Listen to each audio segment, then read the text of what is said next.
பாரதிய ஜனதா கட்சியினுடைய தலைவராக பொறுப்பேற்றிருக்கக்கூடிய நயனா நாகேந்திரன் அவர்களுக்கு இன்று பிறந்த நாள்.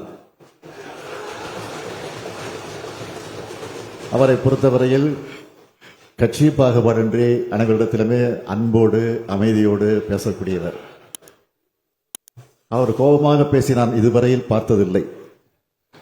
எதிர்கட்சி வரிசையில் இருந்தாலும் அவர் விமர்சனங்கள் செய்கிற போது கூட பொறுமையாக அமைதியாகத்தான் பேசுவார். வெளிநடப்பு செய்கிற போது கூட சிரித்து கொண்டே யாருக்கும் எந்தவித கோபம் வராத வகையில் அணுகக்கூடியவர்.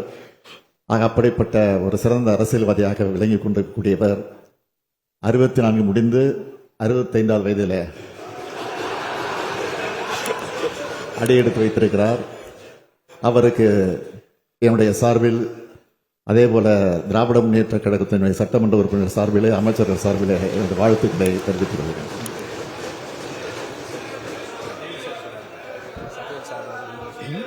எங்கள் அமைச்சரவையில் இடம்பெற்றிருக்கக்கூடிய அமைச்சர் முத்துசாமி அவர்களுக்கும் இன்றைக்கு பிறந்த நாள். அவருக்கும் என்னுடைய வாழ்த்துக்களை தெரிவித்துக் கொள்கிறேன். பேரவை சார்பாக இருவருக்கும் பிறந்த நாள் வாழ்த்துக்களை தெரிவித்துக் கொள்கிறோம்.